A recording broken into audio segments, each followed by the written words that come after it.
in the Microsoft Office, like 4 interviews back to back, 45 minutes each. So overall, like 6 rounds, and the entire process took like 2 months for the first interview till the offer came in. So it was like not too long, but not too short either.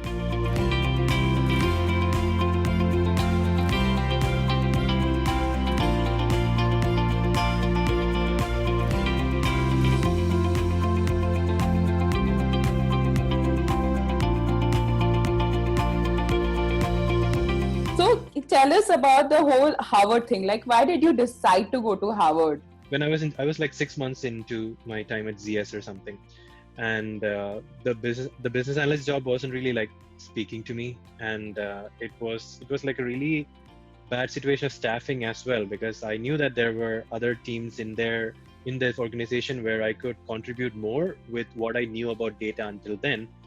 But then I guess like they sort of treated me as like any other fresher who had to like learn things from scratch. So they put me in this like team that focused a lot on like very very hardcore strategy projects, which is like the polar opposite of my what my interest was. And then I found out that Harvard was like kickstarting its own data science initiative, which consisted of like 3 different data science master's programs. So that's why I decided to sort of turn in an application. I put in a lot of effort into the application for sure. I was like, because this is a program that's like a bit different from the other ones I was applying to, I spent some time making like an all new essay for it. And rather than reusing the template that I had made in the beginning and altering it according to each university, I sort of spent like 3 weeks writing an altogether new essay. And that was how that application happened. I never expected to get in, and that's basically how the whole Harvard thing came to materialize. So, like you said that you tried to like make a different essay for Harvard, specifically focused on your field and stuff.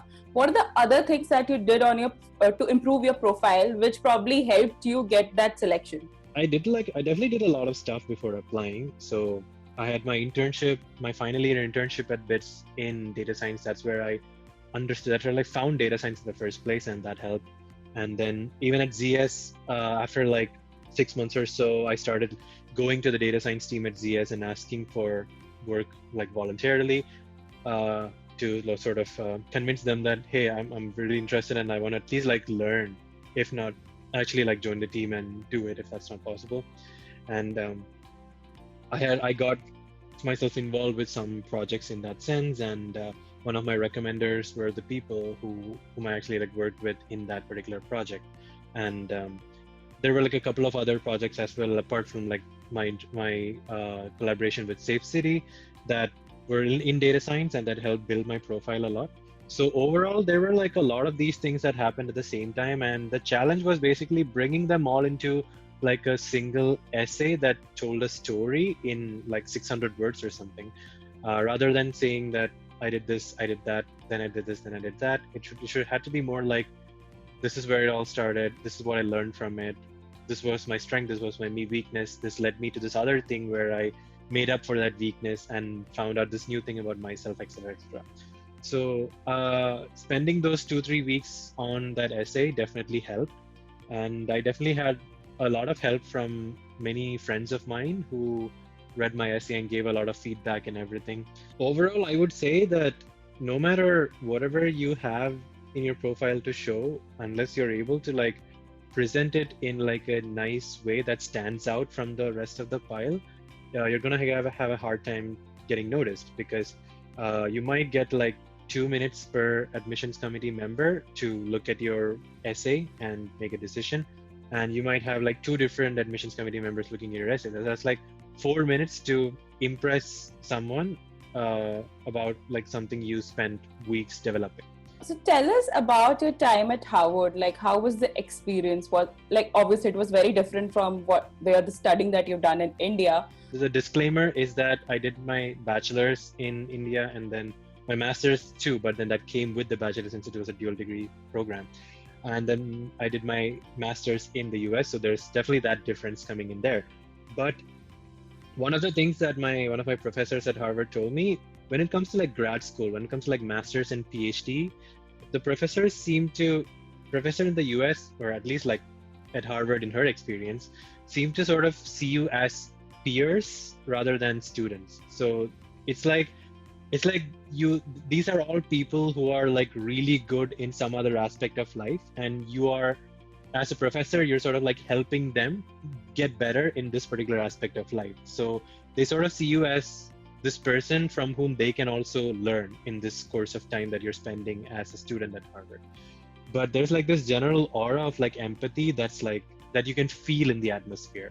The classes themselves were like pretty structured, and there's like this system of like regular weekly assignments sort of thing. And I feel like that definitely helps you keep yourself on track. And it was really easy to like also make study groups, because it was like grad school, it was like a master's program in like a very specific field like data science. So everyone who was there because they wanted to be there and not because someone forced them to be there. And also there was like a situation where I had like a physical health emergency, and I was I had like go to the hospital, and that was during a time of one of my exams. And I just like emailed like the professor from the hospital saying that, hey, I'm in the hospital and I don't know when I can come and give the exam, but if you can give me like a few days of extension, I might be discharged. And the professor was like, he didn't even ask me for any proof that I was in the hospital. He was just like, don't even worry about all of that right now. Just let me know when you're out and like well rested and everything, and then we can talk about when you want to give the exam. It was like extremely considerate. So he had to sort of like hold off on like the mid-semester grading for me because I was late in giving the exam and everything, but he was like totally willing to do that.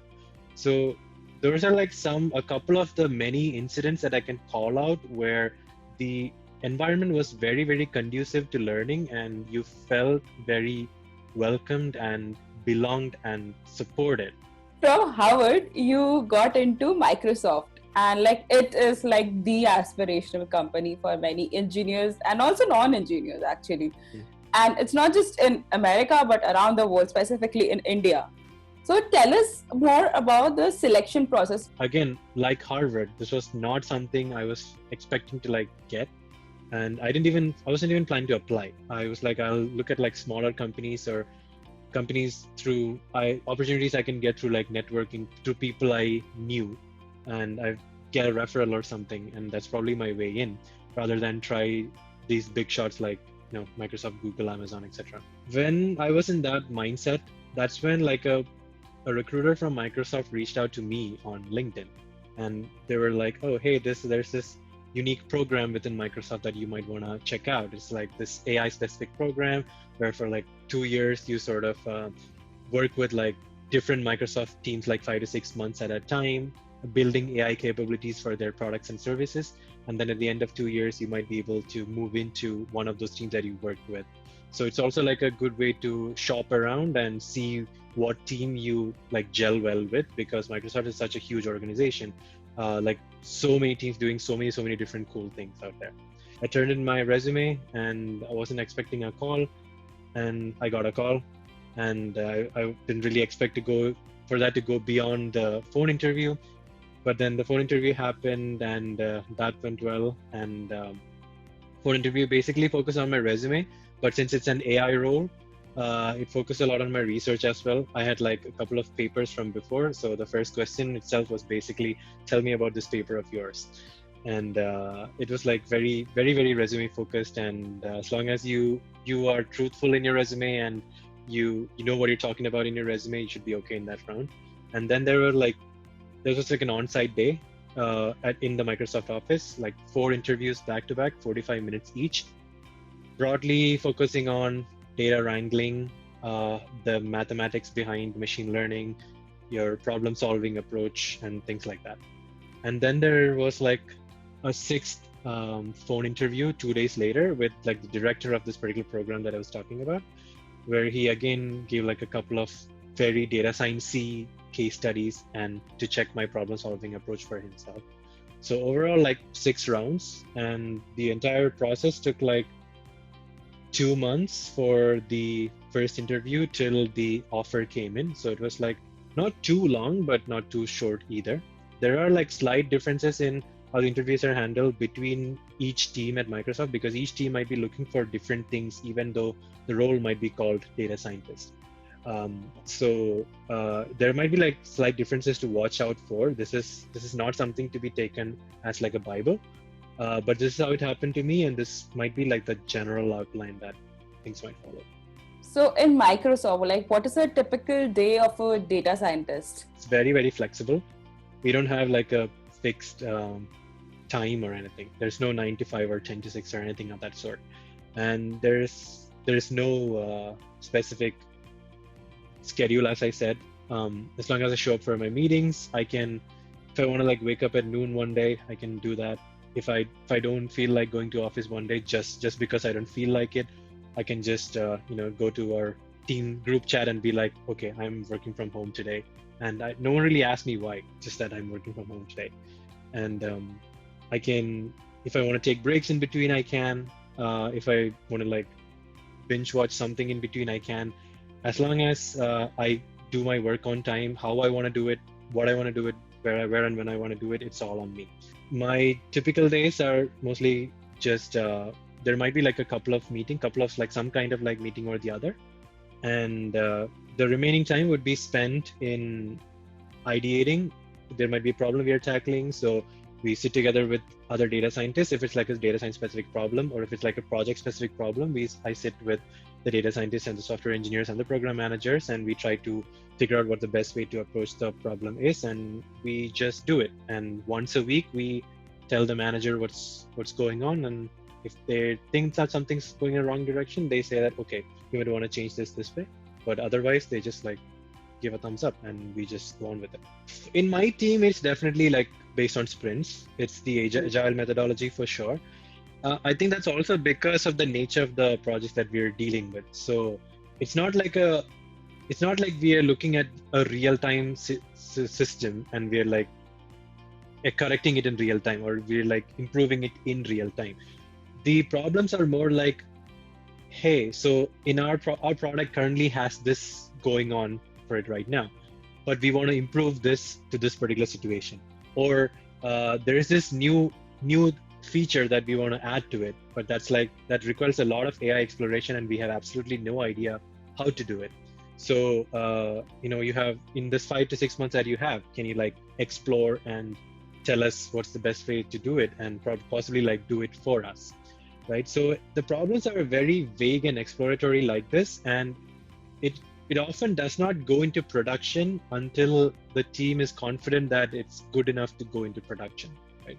So there's a lot of like development work that's required before we go into any kind of like a real-time situation. And data science by its nature is very exploratory. So I think the agile methodology definitely works very well in this situation. Great. It was like very nice talking to you. So thank you so much. Thank you. Really, it was really good. My pleasure. Thank you so much for the opportunity to be here.